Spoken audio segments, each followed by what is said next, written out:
Gopi Paranandanam Madhano Manohara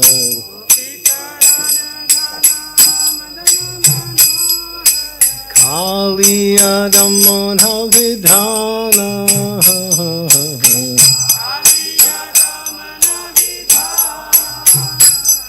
Aham Bhava Harinam Amiya Vilasaham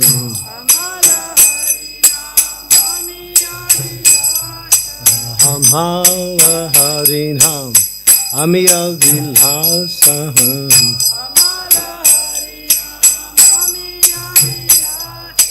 Vipina Purandara Navinanagara Bara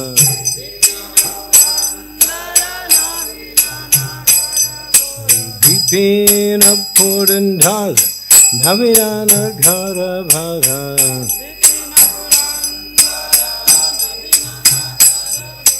Vam Sivadasa Suvasa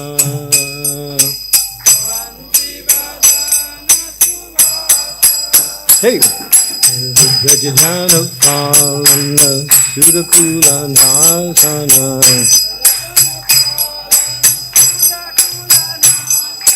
Gandha Godana Rakovala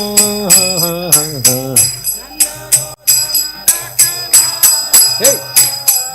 Govindam Madhav Navanita Taskara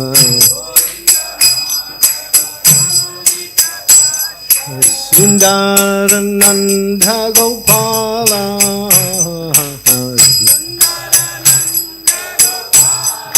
Hey! Jamuna Tapachara Gopi Vasanohara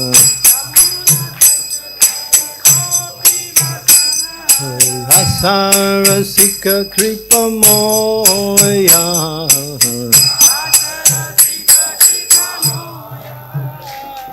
Sri Radha Vallabha Vrindavana Natta Bhara Faster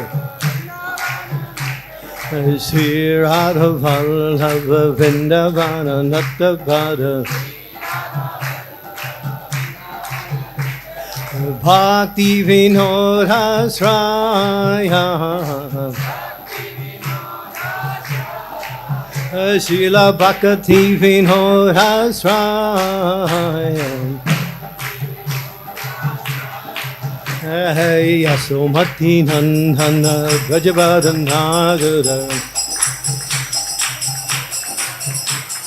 Gokula Ranjana Kana Hey, Ahamala Harinam Hamiya Vibhasa Govindam Madhava Navanita Taskara Jamuna Tatachara Gopi Pasanohara Sri Radha Vallabha Vrindavana Natta Bharati Sri Radha Vallabha Vrindavana Natta Bharati Hare Krishna, Krishna Krishna, Hare Hare, Hare Ram, Ram Ram, Hare Hare.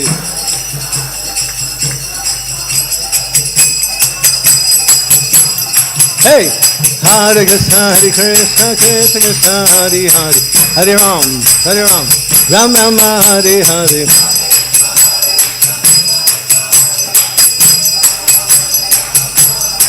Hari Bho, Hari Bho, Hari Bho, Go, Hari Bho.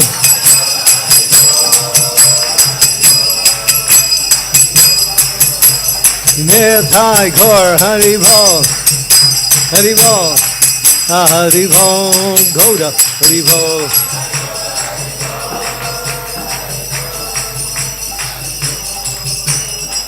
Yasomati Nandana Brajabaranagara Gokula Ranjana. I'm not coming. His mother calls him. Forget it. I want to play. I don't like to eat. I want to play. That's Krishna. He likes to play. He eats too, but mostly playing.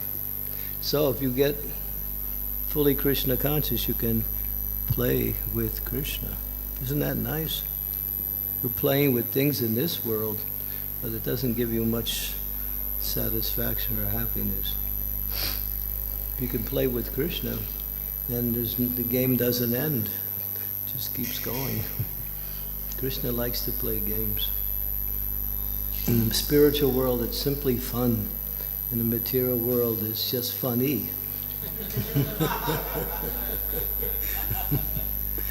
But it's quite different. Okay, so Srila Prabhupada Ki Jai. Let me see. I can't reach the Bhagavatam. If I do, I'll fall off the chair. Okay. So today is a very auspicious day. And we're honoring the appearance of the Supreme Personality of Godhead in his most unusual and mystical form, known as Varaha. Varaha means boar. So there's two chapters, one in chapter 13 here, and another chapter in the second volume. But I'll speak a little bit about his appearance. Brahma, Omagyantamirandasya Ganajana Salakaya Chaksu Unmilitam Yena Tasmai Shri Gurave Namaha Nama Om Vishnu Padaya Krishna Prastaya Bhutale Shrimakti Bhakti Vedanta Swami Niti Namine Namaste Saraswati Deve Gauravani Pacharine Nirvasesa Sunyavadi Pastyatya De Satarne Vancha Kalpa Turvasya Sindhu Bhavaja Patitanam Bhavanebhyo Vaishnavebhyo Namaha Sri Krishna Chaitanya Prabhu Nityananda Sri Advaita Gadadhar Srivasadi Gaur Bhaktivinoda Hare Krishna Krishna Krishna Hare Hare Hare Ram Ram Ram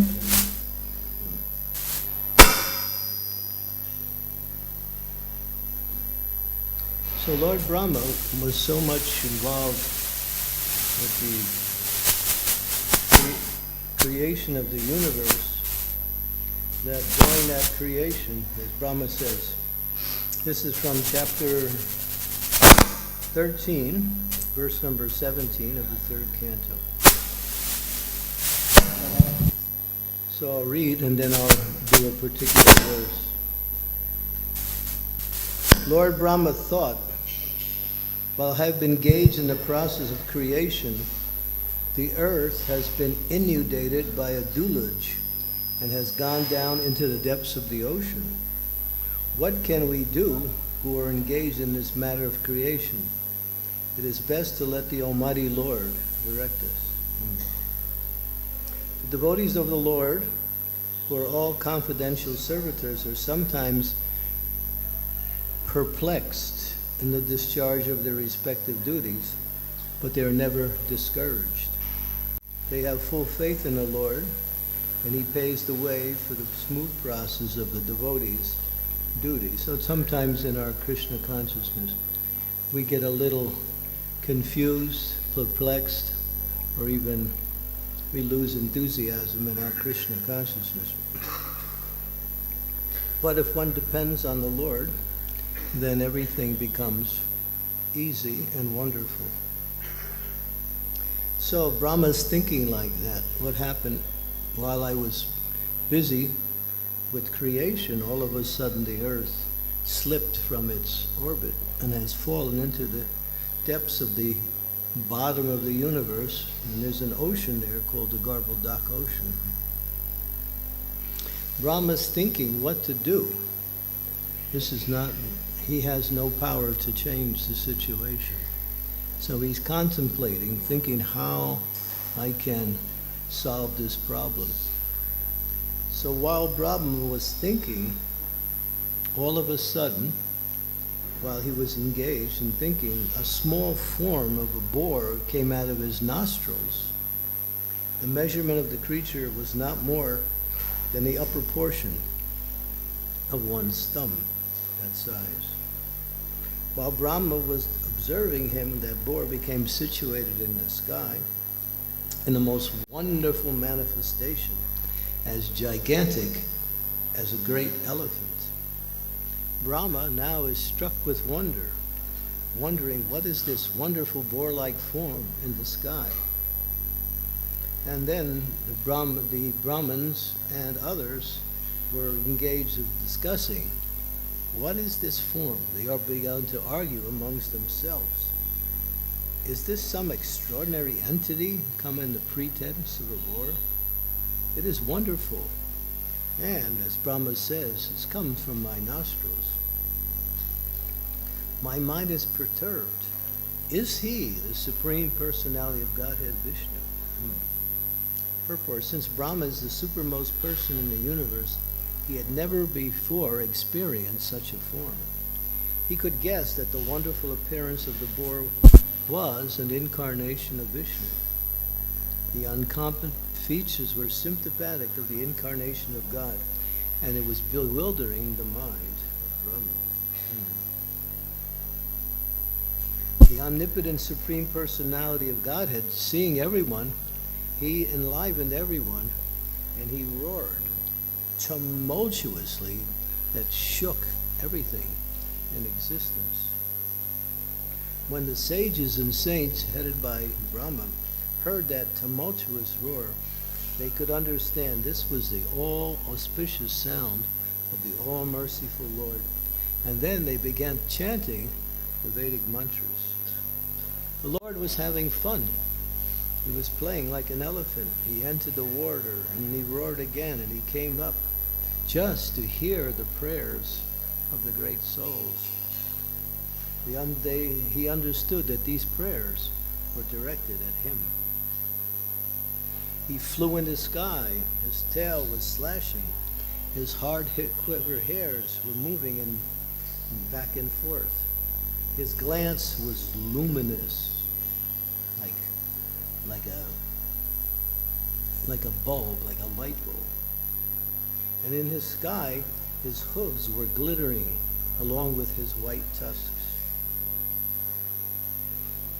He had the body of a hog. Now, this is interesting. There are 8,400,000 species of life. So the Lord decided to appear, why, into the body of a hog.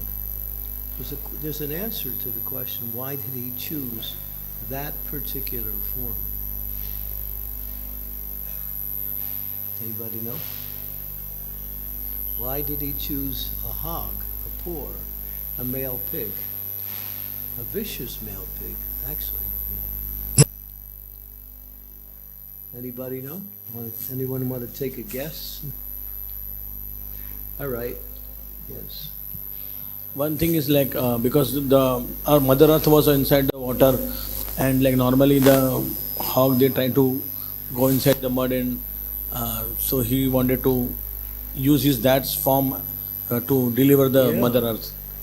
Yeah, the bottom of the ocean is a dirty place. So boars, pigs, they go to dirty places. The Lord is never dirty, but he's transcendentally a pig, and not a pig.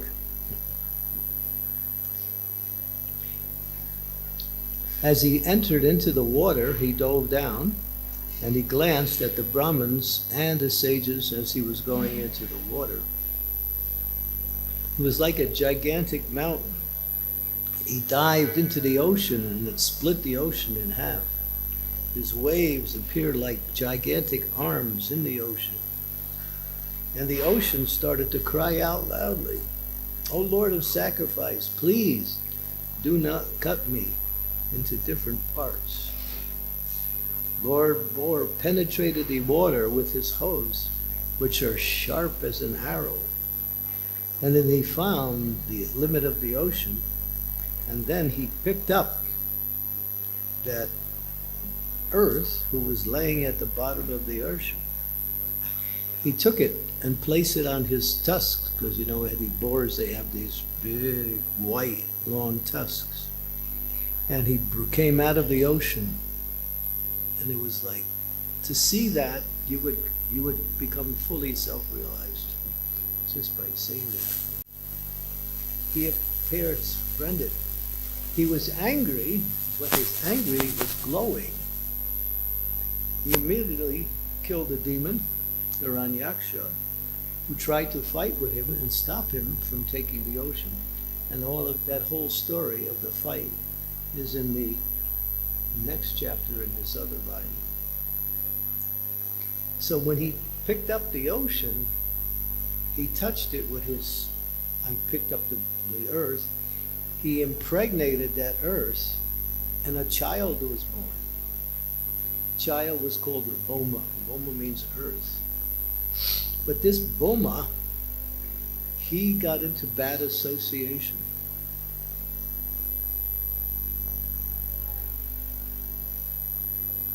They can't hear over there?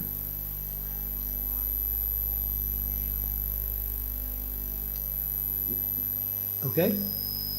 So, this Boma was the son of the earth, and his father was the Supreme Personality of Godhead.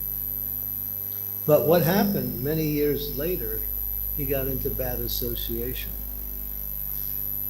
That says one should be very conscious and careful to take association only with devotees. Because wrong association, one can develop wrong ideas or bad ideas, detrimental to one's Krishna consciousness, and also could lead to wrong activities, which causes one to become sinful. So, in that association, Boma, although he was born directly from the earth and the Supreme Lord, he became a demon. He was later known as Bomasura, and he caused trouble. And Krishna, this is, of course, I'm fast forwarding the story, he was killed by the Supreme Lord himself. So Krishna killed his own son. Krishna is Samaham Savabhuteshu Namadvesha Srina Priya, which means he's equal to anyone. And even if one has no good qualifications, is sinful, if they offer some devotion, some glorification to the Lord is pleased and benedicts that person. Doesn't matter what their background is. And even if one is very pious and religious, but they act sinfully, then the Lord will punish them. So he's equal. He makes no distinctions. His distinction is based on how people approach him. Yeyatam mam prapadyante tam stataiva bhajami aham mama vartmanu vartante manusya partha sarvasyaha.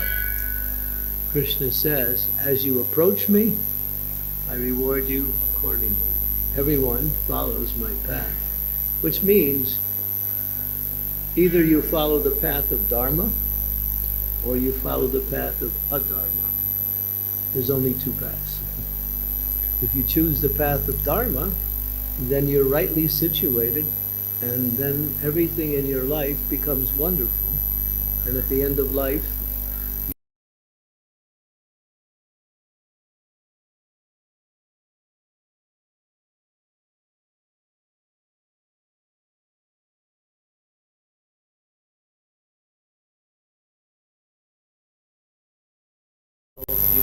you come back to the stage of Dharma. So here it mentions the appearance. Now there's a great fight between the Lord and Hiranyaksha. Hiranyaksha was the brother of Hiranyakasipu. What did he do? He was greedy. He was a personification of greed, lust, anger, greed, illusion, pride, envy. All of these are considered to be sinful activities that pollute the mind and destroy the soul's ability to connect with the Supreme Lord. So greed is one of the most, what we say, abominable qualities. A person who is greedy is never satisfied. They can have a lot, but they want more. And they can get more and they still want more. Why? Because whatever they get, they're not satisfied with, but they think by having more, I'll be satisfied. But it just continues. More money, more material things, more sense gratification, more. You see that in the world today. Everything is about more, right? We got so many things in this world today, but still they're creating more things, which are completely useless, just to satisfy people's greed and just for the people who create them to make more and more money so they can also get more and more things by having more and more money. But greed is it destroys all the good qualities of a person. Devotees are also greedy, but they're greedy for service. They're greedy, they think how much, I'm doing this much service, but I want to do more. I'm doing this service, but I want to do better. So devotees can be greedy for Krishna, but that's transcendental. That purifies the heart and brings one closer to the Lord in devotion. And that is recommended and encouraged. But greed for material things just destroys the qualities of the mind. It brings one to a lower stage of consciousness and causes one to never be happy. A greedy person is never happy. And so this Hiranyaksha, what was he greedy for? He was greedy for gold. He was exploiting the earth as much as he could for gold. And because the earth has its natural balance in its essence, in other words, whatever in the earth helps keep the balance of the earth within the cosmic cycle. But he was taking that balance out by taking so much gold out that the earth actually slipped from its orbit and then wound up in the bottom of the ocean. When the Lord, we'll get into the actual fight, because the fight, how many of you like to fight?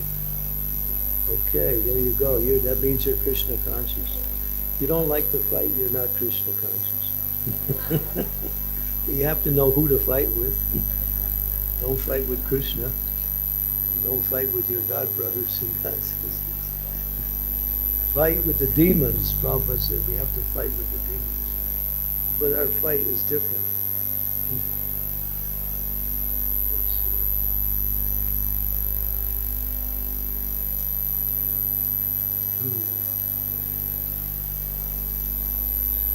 Okay, this is a short chapter. So I'll read a little bit.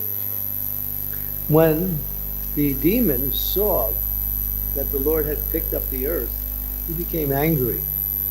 And he first, before he attacked the Lord, he started speaking very badly about the Lord. He said, "O best of the demigods." He was thinking the Lord was actually a demigod. "Just hear me. The earth is entrusted to us, the inhabitants of the lower regions, and you cannot take it from my presence without being hurt by me." So it's interesting, the Acharyas give a commentary on the demon's words by saying, he actually glorified the Lord. Although the words were sharp, still, he was glorifying the Lord.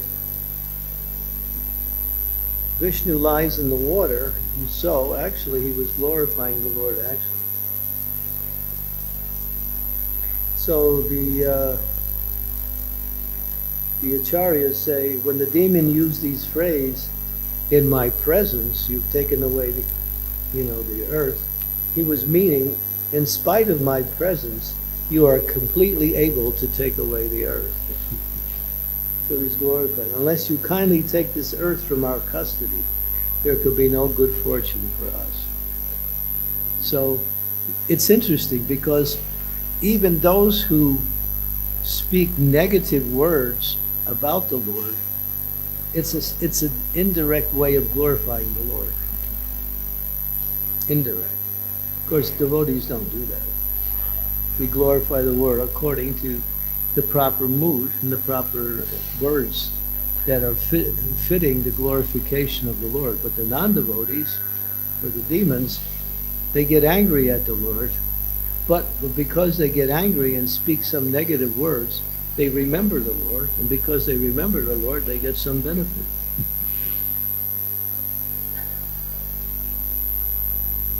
So then he goes on to say, this is some strong words. So, you rascal, he calls the Lord a rascal, you have been nourished by our enemies to kill us, and you have killed some demons by remaining invisible.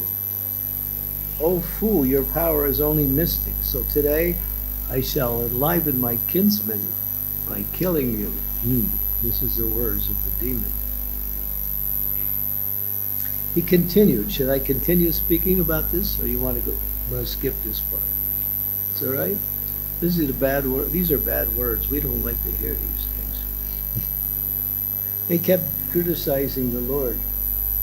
Although the Lord was pained by the shaft-like abusive words of the demon, the Lord tolerated the pain.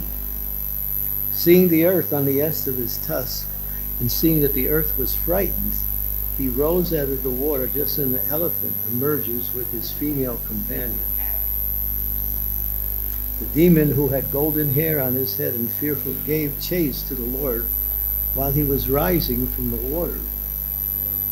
Roaring like thunder, he said, "You are not ashamed of running away before a challenging adversary. There is nothing reproachable for a shameless creature." Now he's criticizing the Lord for leaving. The Lord got tired of this guy, so he placed the earth on the surface of the water, and he set his energy into it so the earth would float on the water.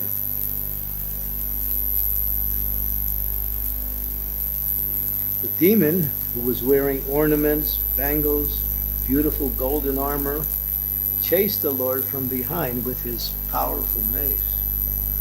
The Lord tolerated his bad words, but in order to reply to him, he expressed his terrible anger. The Lord spoke, "Indeed, we are creatures of the jungle, and we are searching after hunting dogs like you." Now he's responding. "One who is freed from the entanglement of death has no fear from loose talks in which you are indulging in. You are bound by the laws of death," the Lord speaks. "Certainly we have stolen the charge of the inhabitants of the Salaloka, and we have lost all shame. Although bitten by your powerful mace, I shall stand here in the water for some time with my power, and I have no place to go. You are supposed to be the commander of many foot soldiers, and now you may take prompt steps to overthrow us. Give up your foolish talk and wipe out the cares of your kin by slaying us." So now the Lord's challenging him to a fight. So Prabhupada says, we like to fight. Why do we like to fight? Because Krishna likes to fight. Haribol. Do we know the stories of Jai and Vijay and the descent of these gatekeepers into 3 incarnations of the demons was the Lord's desire to fight. Krishna likes a good fight. Haribol. Devotees don't fight, but we like to hear when Krishna fights, and we find great happiness in hearing how Krishna fights with the demons, and he kills the demons, and when he kills the demons that died, the devotees say, "Jai!" We're supposed to be nonviolent, right? But when demons get killed, Jai! There's a class of people who read the Shastras who like to read Krishna's pastimes with the gopis, but they don't read Krishna when he kills demons. They think, nah, let's go into the gopi lila. But devotees find great happiness in hearing how Krishna destroys the demons. So now Krishna is challenging him. The demon, being challenged by the personality of Godhead, became angry, and he trembled in anger, just like a challenged cobra snake. Was that pretty good? No. Hissing in anger, he was shaking with anger, and he sprang at the Lord and dealt a powerful blow with his mace. The Lord moved aside and dodged the violent mace, which was aimed at his chest. Just as a yogi eludes death. The personality of Godhead exhibited his anger and rushed towards the demon, who bit his lip in rage, took up his mace again, and began to repeatedly twirl it about. In this way, the demon, Hiranyaksha, and the personality of Godhead struck each other with their huge mace, engaged, each seeking victory. The fights is going on. There was great rivalry between the two combatants. There was injuries on their bodies, and they grew more and more enraged at the smell of blood on the other person. And in the eagerness to win, they performed many maneuvers to various kinds. It looked like it was an encounter between two forceful bulls over the sake of a cow. The demigods came, and they were watching. They were getting scared because they wanted the demons to die soon, but the Lord was having fun. He doesn't, he just likes to spar around, play a little bit. It's like sometimes you see a cat will capture a little mouse. He'll play with the mouse will be running this way, and he catches it, knocks it this way. And the mouse runs this way, and he knocks it this way. And the cat chases it. And then after some time, first he plays with it, then it's prasad. There was a terrible fight between the demon and the personality of Godhead. The fight went on. Brahma came, the leader of 1,000 sages and transcendentalists who had seen they never saw such power being exhibited. Brahma then addressed the Lord. And now the demigods start offering prayers. My dear Lord, this demon has proved to be a constant pinprick for the demigods, the Brahmins, the cows, and innocent persons. He has become a source of fear by unnecessarily harassing everyone. Since he has attained a boon from me, he has become a demon. The Brahma continued, don't play with him any longer. He's very skilled in conjuring up tricks, and he is arrogant, self-sufficient, and most wicked. You are in fact pleased to kill this demon before the demoniac hour arrives. And then he presents another formidable approach, because during the evening time or during the nighttime, the demons become more powerful.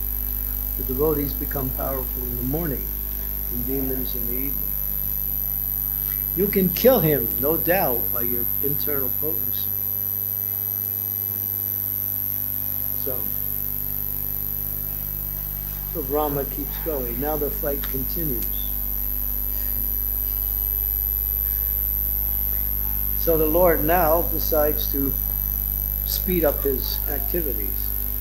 Now the demon comes and he strikes the Lord with his mace, and he knocks Vishnu's mace from his hand, and it goes whirling down, just like a blazing fire.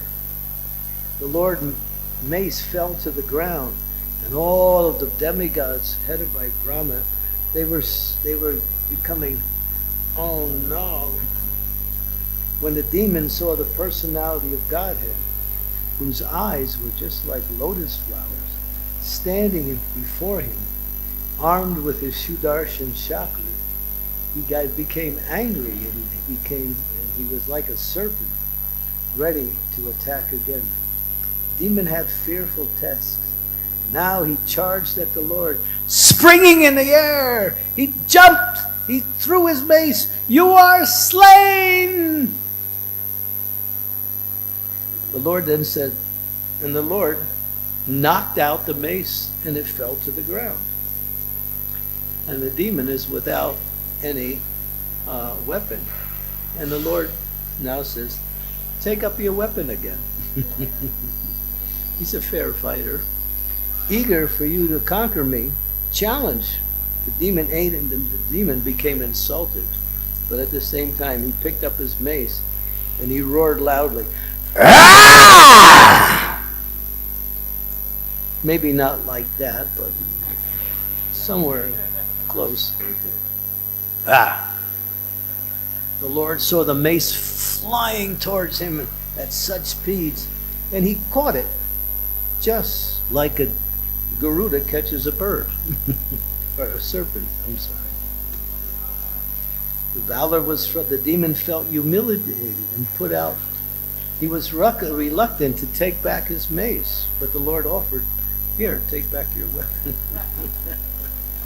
Hurled by the mighty, so he took up his trident, and with a rapacious as flaming fire, he hurled that trident, which is the enjoyer of all sacrifices, just as one uses penance for the purpose against a holy Brahmin. Hurled by the mighty demon with all his strength, the flying trident showed brilliantly in the sky. The personality of Godhead tore it to pieces with his Sudarshan chakra, just as Indra cuts off the ring of Garuda. The demon was enraged when his trident was cut to pieces. Therefore he advanced toward the Lord, and roaring, he struck his fists, now he's fighting without weapons, against the chest of the Lord. And then he disappeared by his mystic power. Hit by this, the Lord appeared at first, but he did not feel the least difficulty in being hit. It was almost like you throw a flower at an elephant, and the elephant doesn't get injured by a flower. So the Lord was, the demon now, using his yogamaya, actually conjuring up tricks. At the sight of people, they were filled with alarm that now there will be a dissolution of the universe. Fierce winds began to blow from all directions, spreading darkness, hailstones and dust. Stones came in volley from every corner, was thrown just like machine guns. The luminaries in outer space disappeared from the sky, overcast by masses of clouds. There was a lightning and thunder. The sky rained pus, blood, stool, hair, urine, and bones. The mountains discharged weapons of various kinds, and naked demonists armed with tridents appeared with their hairs hanging loose. See, now he's got all of his mystic powers he's directing. Cruel and savage slogans were uttered by hosts of ruffian yakshas and rakshasas, whom all marched and rode on horses, elephants, and chariots. Now the Lord discharged the Sudarshan chakra, which was capable of dispelling this magical form. At that very moment, now Diti was the mother of this demon. When that chakra was thrown at the demon, there was a shudder in the heart of Diti, the mother of Hiranyaksha. She recalled the words of her husband Kashyapa, and blood flowed from her breasts. When the demon saw his magical forces dispelled, he once again came in the presence of the Lord. Full of rage, he tried to grab the Lord and embrace him, But when he turned around, the Lord was standing over here. The Lord moved right outside. The demon now tried to strike the Lord with his hard fist, but Hoxaja, Krishna, slapped him in the root of the ear, just as Indra, the Lord of Maruts, hit the demon, Vrita. So the Lord just went, your mother does that to you. Hey, behave. Just a little slap. Though struck indifferently by the Lord, the Lord went, The demon's body began to spin. His eyeballs bulged out of his sockets, his arms and legs were broken, and the hair of his head was scattered, and he fell down dead! Haribol! Just like a gigantic tree uprooted by a hurricane. Brahma and others seeing what was happening, the demon lying on the ground, biting his lip. The glow of his face was still there. And Brahma said, oh, who could meet such a blessed death? Getting killed by the Lord directly means the demon gets liberation. So now everybody's glorifying the Lord, and all the demigods and sages, they're all dancing and happy, and Haribol. And so this is a wonderful pastime because it shows how kind the Lord is. I mean, he could have killed that demon just at the beginning, but he gave that demon a chance to fight with him, so that demon could express his prowess in the fight.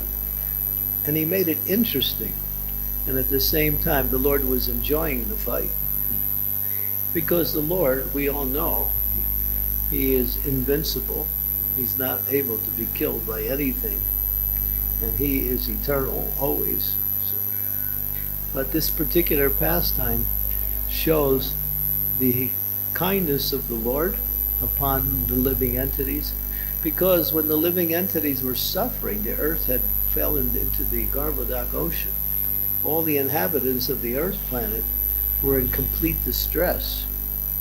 And of course, the demon had caused so many hardships, killing Brahmins, yogis, cows, and people in general. Prabhupada says, even today, the demons are here. And in one lecture in 1972, Srila Prabhupada was talking.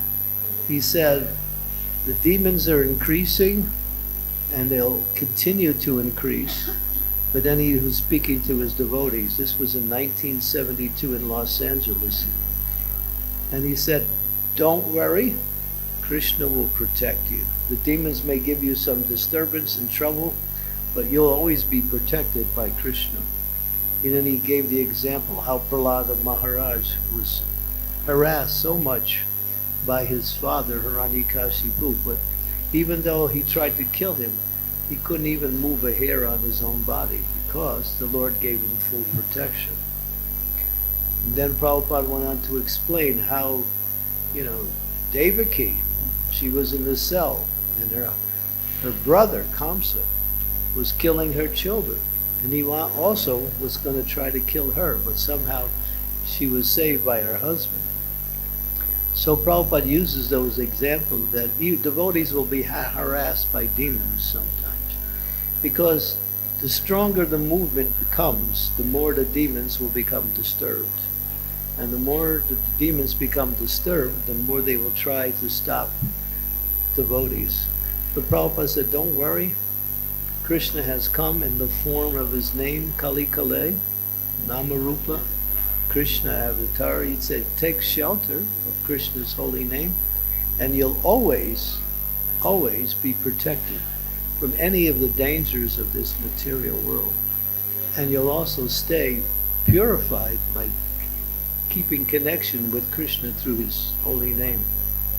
There was one story in ISKCON many years ago. This was when Prabhupada was here. Prabhupada was in Mayapur, and this was in the year 1972. Yeah, I think around that time there was the Bangladesh War, the war in Bangladesh. So Prabhupada had sent two sannyasis to preach in Bangladesh during the war. And so they were there preaching, but it was quite dangerous. And after some time, it became obvious that they should leave. And people were telling them, it's getting very bad, and if they discover you, you'll be killed immediately. So you should leave. So the Islamic government were arranging buses for people who wanted to leave the country, refugees, who were not favorable to either side. They just were innocent people. But these two sannyasis, they got on the bus to leave, but they were discovered by the Islamic army when they tried to leave, and they were put in front of a firing squad, and they were going to kill them. And the two devotees are standing there. One was Brahmananda, and the other one I can't remember. It might have been his brother Gargabuni, or maybe it was another sannyasi. But Brahmananda, he's standing there, and he's got his beads, and he holds his beads up in the air, and he starts chanting really loud. Hare Krishna, Krishna Krishna, Hare Hare, Hare Ram, Ram Ram, Hare Hare, Hare Krishna, Krishna Krishna, Hare Hare, Hare Ram, Ram Ram, Hare Krishna, Krishna Krishna, Hare Hare, Hare Ram, Ram, Hare Hare, crying out the holy name. And then the other sannyasi joined in, and then the Islamic army, they got bewildered. First he said, Brahmananda said, "Hey, we're going back to Godhead." Haribol. and then the Islamic army, something happened, I don't know what, but the leader of the army said, "All right, get back on the bus and get out of here." And they left. So the holy name was there to protect the devotee. And there's we can spend all day just telling stories how devotees have been saved from danger simply by chanting Hare Krishna. It's a fact. This holy name is so powerful. It's antiseptic, gives complete protection, and if you're chanting the holy name, nothing can happen to you. Nothing. Krishna will always protect you because Krishna's name is Krishna. There's no difference between the name of Krishna and Krishna. You might think, well, one is a form and the other one is a sound. No. Both form and sound are absolute. Both are non-different than the absolute truth. In that sound, all of the qualities, all of the entire spiritual energy is locked within that holy name. That's why when we chant the holy name, we feel energized, we feel happy because we're opening up the mercy of the holy name, which is unlimited. And what we're getting in our chanting is just a tiny, tiny drop of the mercy of the holy name, because that name is Krishna himself, complete, full, and always there to give protection to his devotee. Kotiya putijani hina me bhakta punashyati. So, although we're reading about demons, and demons they're everywhere, sometimes you have to wonder who's your friend next door. Demons are everywhere because this is Kali Yuga, but don't worry, Krishna will always protect you. Stay close to the process of devotional service and association with devotees, and always chant the Hare Krishna Maha Mantra. Hare Krishna, Krishna Krishna, Hare Hare, Hare Rama, Rama Rama. And if we keep chanting, even the demons will dance also. We got some dancing demons. When Lord Chaitanya holds his kirtan, Udila Amuna Kodana Baji, Dwijamani Goda Amani Jagi, goes through the different towns and he plays on his mridanga. Tatari Baji Loro, Gana Gana Maji Loko. And he's singing and dancing And everybody's coming out of their houses. Oh, Mahaprabhu is here. Then it lights up their light. They see the beautiful form. And he's saying, Jeev Jago,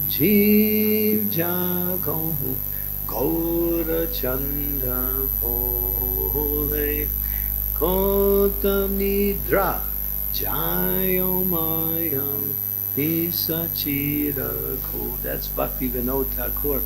After seeing Lord Chaitanya's pastimes, he says, wake up, wake up.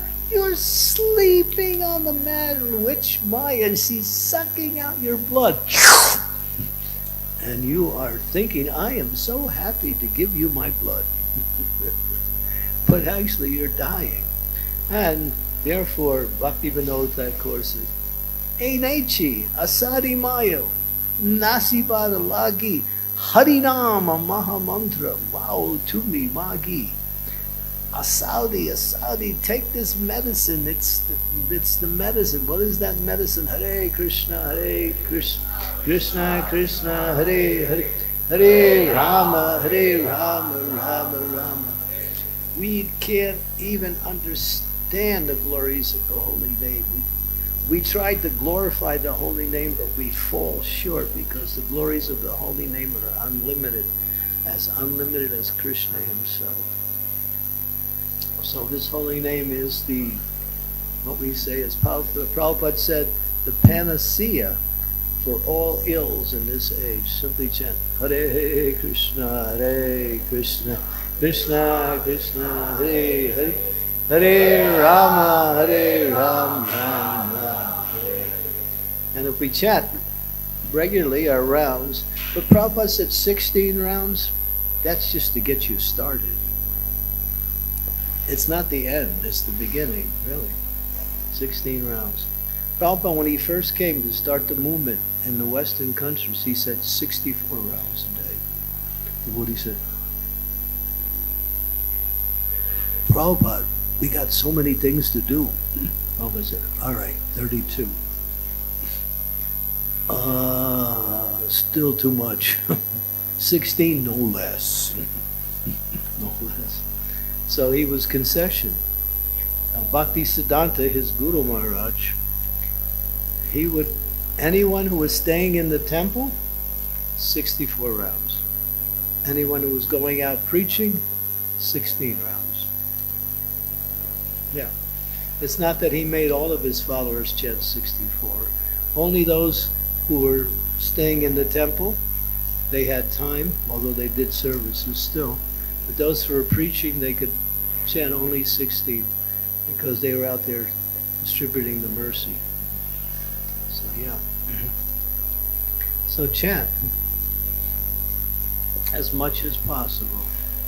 Yesterday was Ekadasi. Ekadasi is the great gift that descends on the hearts of the devotees, so we can find more time and more reason to chant the Hare Krishna Mahamantra. And Prabhupada said, when you're chanting Hare Krishna, you'll think 16 rounds, why not 16,000 rounds? In other words, the taste. Because chanting gives you a taste. It's sweet. You might think, yes, when we do kirtan, I get the taste. But when I do japa, I guess I get it.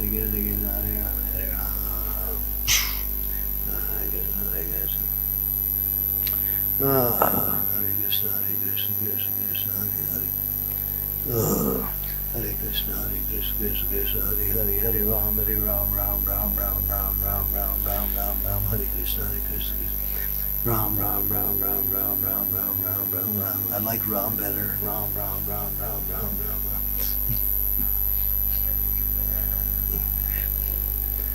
So, not like that. We should be enthusiastic, just as enthusiastic for japa as we are for kirtan.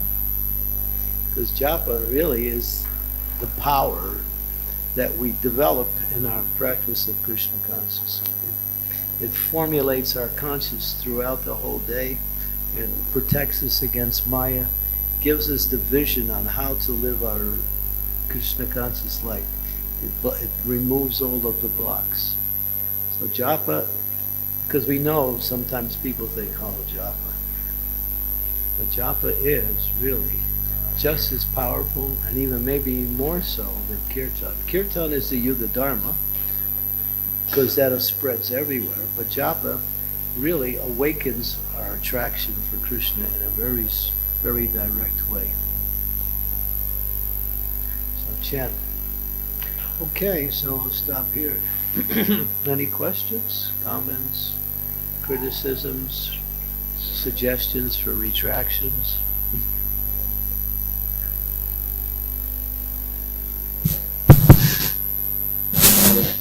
Hare Krishna. Maharaj, as you said, sometimes we get happiness in kirtan, but chanting, the attachment for chanting Hare Krishna means more rounds is not there. It is, I'm talking about myself. I'm chanting 16 rounds, but to go more, it takes... Yeah, well, you're a manager, right? So you have to manage. If you have a lot of service, it's some things you can't find time. But when you do find time, always pick up your beads and chant some more. We have our service to do, and we have to be responsible in our service. So, but we should make time also every once in a while to go to programs, retreats. I was just at a japa retreat in Ekachakra in December. For 5 days, we were just exploring deeper the importance of chanting from all angles and practicing that, having kirtan, having japa sessions together.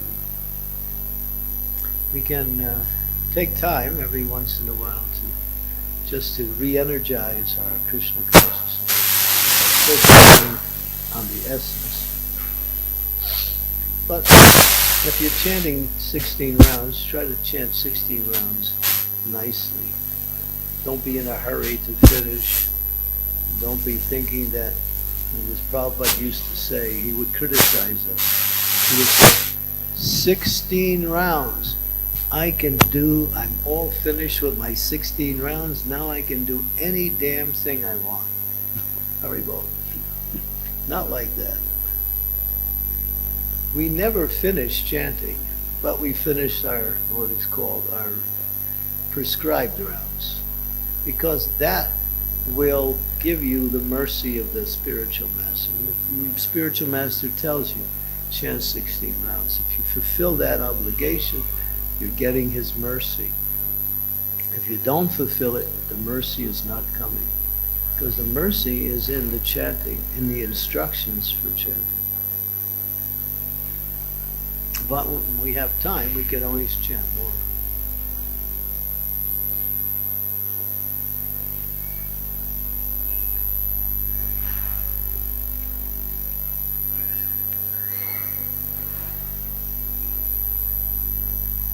Chant to it, it'll work. Hare Krishna, thank you so much, Maharaj. Maharaj, my question is that A little bit down. that actually Krishna has made all of us very unique and individual. He's made us what? Unique. U- Unique. Unique. Individual. Yeah, every soul is unique. So, Every person in the material world on the physical platform is unique. There's no two people exactly the same spiritually or materially. so, That's pretty cool, isn't it? so, but when we stay in association of devotees, or we try to surrender more and more, so due course of surrendering, it seems to be that we are losing our spiritual individuality. No, So, you're gaining it. You're thinking you're surrendering, you're losing. You're surrendering, you're gaining. What are you surrendering to? You're surrendering to that mood of consciousness, which is your actual consciousness, spiritual consciousness, Krishna consciousness. Surrender means to leave the material and move into the spiritual. You're surrendering what is not beneficial and you're accepting something beneficial. So surrender is not like you give up something and there's nothing else. No, you're actually moving towards, the qualities of the Vaishnava. You're developing Krishna conscious qualities when you surrender. But surrender, if you don't surrender to Krishna, you surrender to Maya. So what do you want to do? Which one do you want? Choose. Maya, she'll come, she'll show you some nice things that you might be attracted to, but ultimately she cheats you. What is she cheating you? She's cheating you out of your relationship with Krishna, which is the treasure. That's the real treasure, our relationship with Krishna. She's there to cheat you. And she causes you to become cheated by attracting you away from Krishna. When you surrender to Krishna, you're cheating Maya.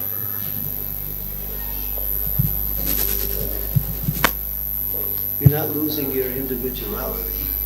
You're actually coming to your real individuality.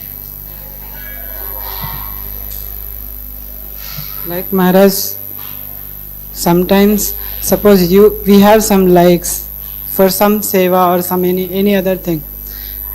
So if you continue with that, we can joyfully practice bhakti.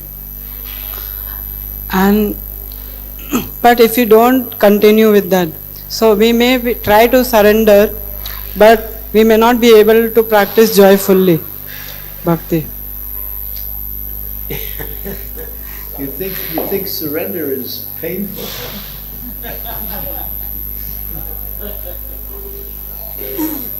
If you escape from a tiger who's chasing you and you get away, that's not painful. If you let the tiger chew you up, that's painful. You're thinking you're losing something when you surrender. It's not. You're losing your wrong understanding of life, that's all. Because we're attached to something material and we lose it by surrendering, we think that's suffering. But your material existence is just an illusion anyway, because you're not this body. You're not the mind. You're not Indian. You're not a man. You're not young. These are all material things. You are Jiver Sarupai Krishner Nityadas. That's your identity. And on your spiritual identity, you also have form, you have qualities, you have activities. We have these things on this level, but they're just shadows of our existence. They're not real. So the pain, all right, so when you go for an operation because you have some disease or some ailment, you might experience a little suffering during the operation, but the operation is necessary to get you free from the disease. But Krishna consciousness is not so painful, is it? If you have any problems with pain, just take prasad.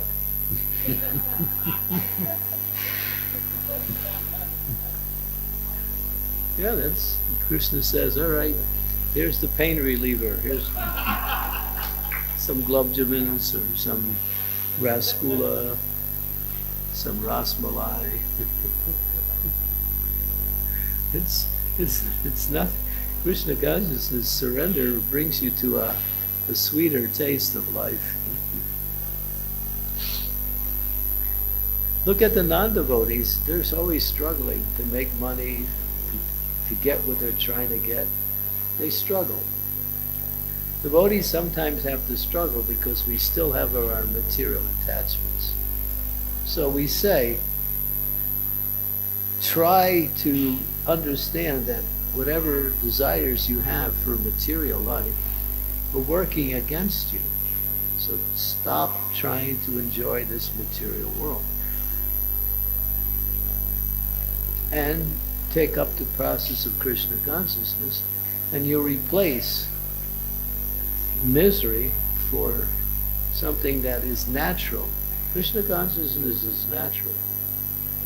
Nitya Siddha, Krishna Prema, Saru Kabulnoi, Sravanadi Siddhi Chitte, Kodiye Udoy. Everyone has love for Krishna, but it's hidden. It has to come out. And the process of surrender brings it out.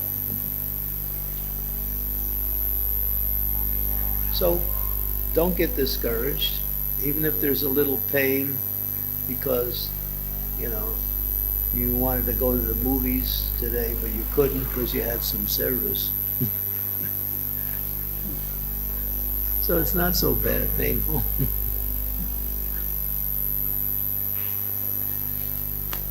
But Krishna is there to help you. If you reject Krishna and go for the external energy, Maya is there to help you. Maya is he's like the bad master. Krishna is very kind. Krishna is very kind, extremely kind.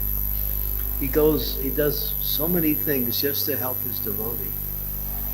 We're making an effort to become Krishna conscious, and at the same time he's helping you. He's making it easy. He's arranging things for you so you can practice Krishna consciousness. Krishna is very kind.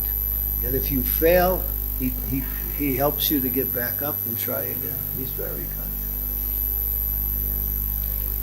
But Maya is not so kind. Maya is like what they call a taskmaster. Makes you work hard, and at the end, what do you get? More work. That's all.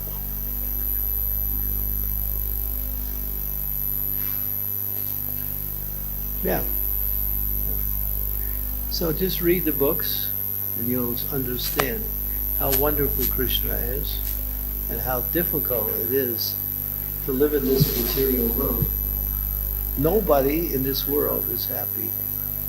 Why? Because they're trying to be happy with something that is not the source of happiness. This is Krishna says, Dukalayam asasritam. This place is miserable and it's temporary. If you get something, say you get something you like in this world, can you keep it? No. You can't keep anything. Time takes everything away. And if you get something you really like, say you find that perfect love in this world, that'll be gone after some time. Everything in this world is subject to time. But in the spiritual world, time brings you closer to eternal time. And then, when you achieve the spiritual world, there's no loss. It just gets better and better and better.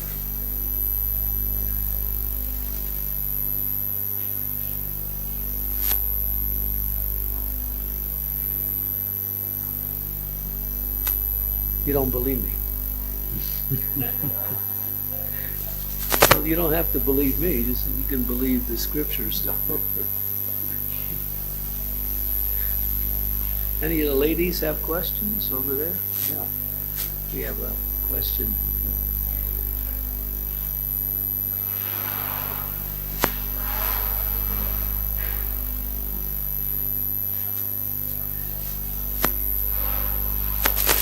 There's some noise in the background, so you have to speak a little louder. Hare Krishna Maharaj, thank you so much for a wonderful class. Please accept my humble obeisances at your lotus feet.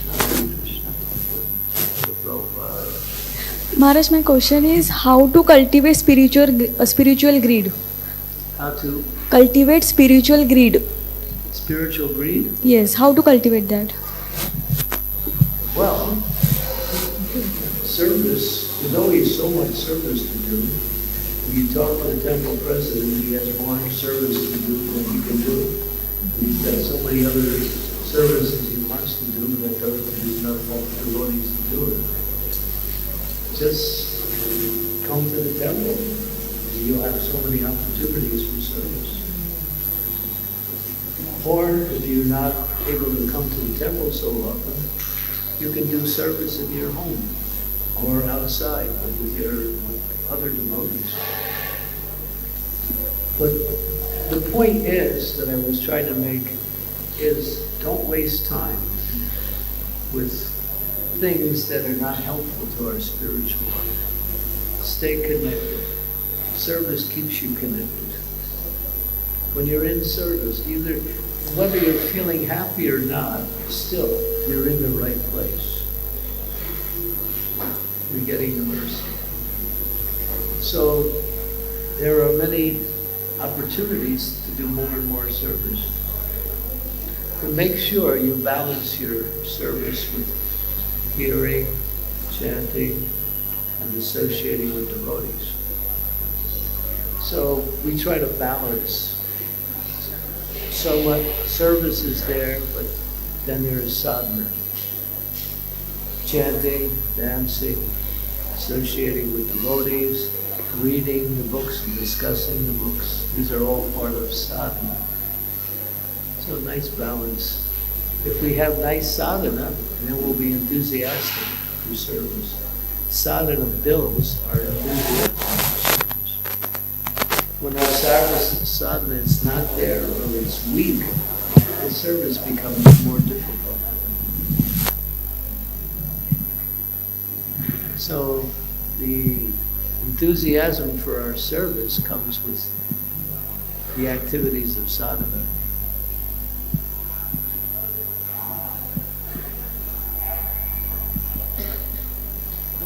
Is that okay? Yes. Thank you, Maharaj. Thank you so much. Hare Krishna. You don't seem convinced. Are you convinced? Actually, I wanted more ways. Means Huh? in sadhana, what can I do so that I will get the spiritual greed? In sadhana, what should I add? Well, as you increase and perfect your sadhana, your desire to serve will become stronger. It happens automatically. You're awakening your natural propensity to serve Krishna through hearing and chanting. Those who hear and chant nicely, they're always eager for service. They love more service. They can't get enough. They can't get enough service. Thank you so much, Maharaj.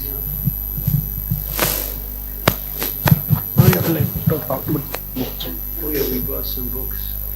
Want to say? Do you want to say something? I have not read Maharaj. Okay. We did one little book. It's called Krishna's Way, Natural Living. And it's about Varnashram, Srila Prabhupada's desire to proliferate the movement by developing Daivi Varnashram. And it then centers around developing farm communities where devotees work and grow vegetables, take care of cows, and live in a more natural and simple environment, and also perform devotional service in that environment. So Srila Prabhupada, before he left, just before he was leaving the world, the devotees asked him, "Do you have any lamentation?" It means there's something about, do you feel unhappy about something that's not finished? Prabhupada said, yes. And then the devotees guessed, well, because you didn't finish the Srimad Bhagavatam. Prabhupada said, no, because I haven't established this Varnashram, Daivi Varnashram. And so this book is about Prabhupada's statements along with some lectures that I gave on the subject matter. And it's interesting. It also has a QR code in there. You can scan your phone, you can hear Srila Prabhupada speaking about it also. Yeah. So we're offering this book. It's interesting because it's what our society needs to really do in order to build our society. Prabhupada said for every city temple, there should be one farm. Farms are mostly for people who are married, who have families, grihastas, so they can stabilize their life and live in a more simple and natural environment and not be harassed so much about having to work in the secular world in order to maintain their livelihood. That's natural living. And Prabhupada said simple living, high thinking. So it's a nice little book. It says in the back, Krishna is the farmacharya, Balaram is holding the plow, and Krishna is holding the calf.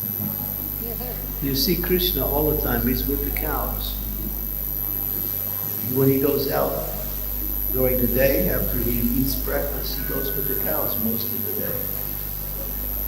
He's out in the fields playing with his friends or herding cows. This Krishna is called Gopal.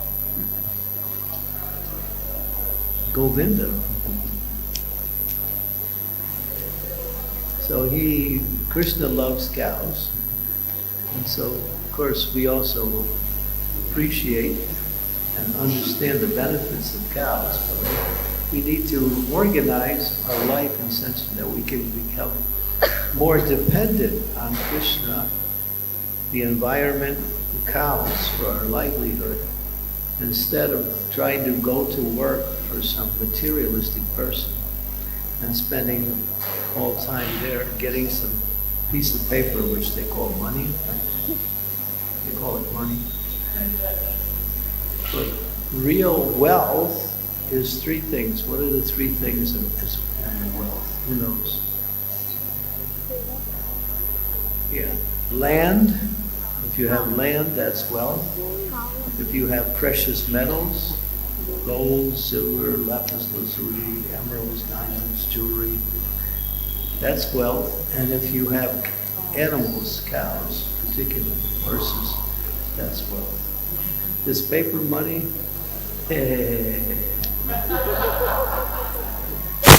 Mr. Modi already showed you twice, right? Oh, let's pull back this denomination. I was there in, what was it, the year 2016, and then he pulled back the 2000 note, and if you couldn't prove that you earned it legally, you couldn't trade it in for actual currency. And people were burning money. I was in Mayapur, people were burning money in the streets. And this paper, and then 2 years ago he did it again. Another denomination, 500? No, not the 500. The 2000 one, he pulled out.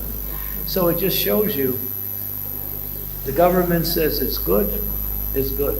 The government says it's no good, it's no good. So where is the wealth? Wealth is something that is tangible. It is not subject to definitions like that. Paper money has use as long as the government endorses it. But ultimately, it is not really wealth. Real wealth is, if you have land you can do so much with. And if you have animals, cows can do so much. I could give a whole class just on cows. And then if you have precious metals, jewelry, diamonds, gold, emeralds, so many things. This is wealth. And where does wealth come from?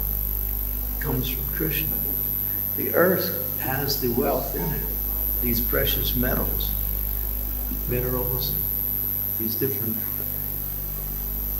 And there's a particular constellation called Swati.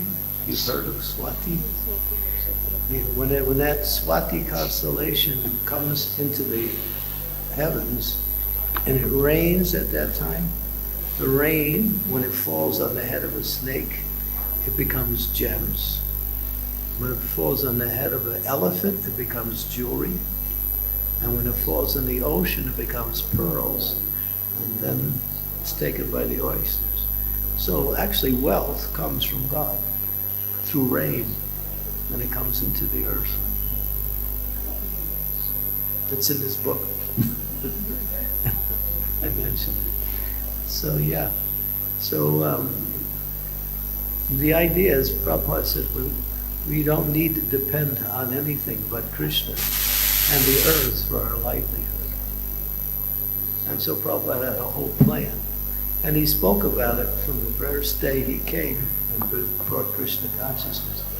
He spoke hundreds and hundreds of statements. I included maybe 20 or 30 in this book.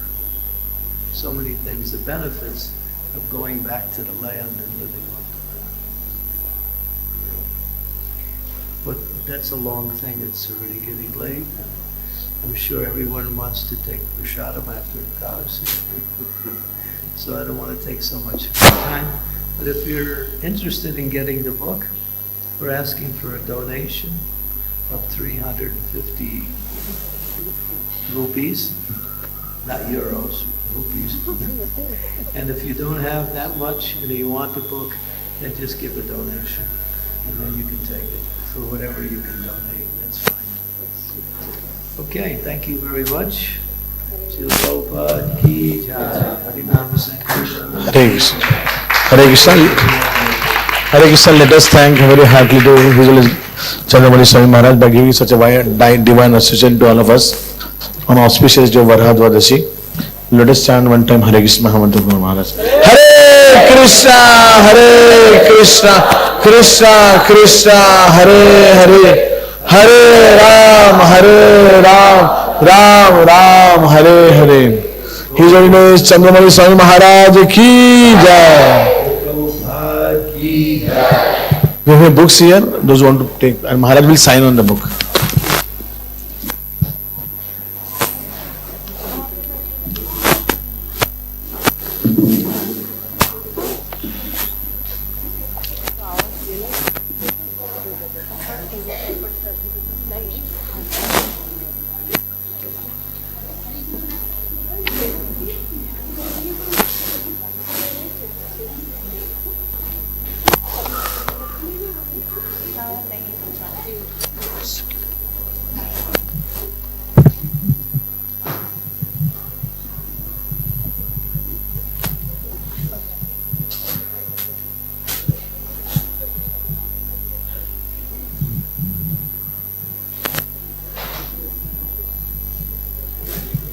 डर गया वो।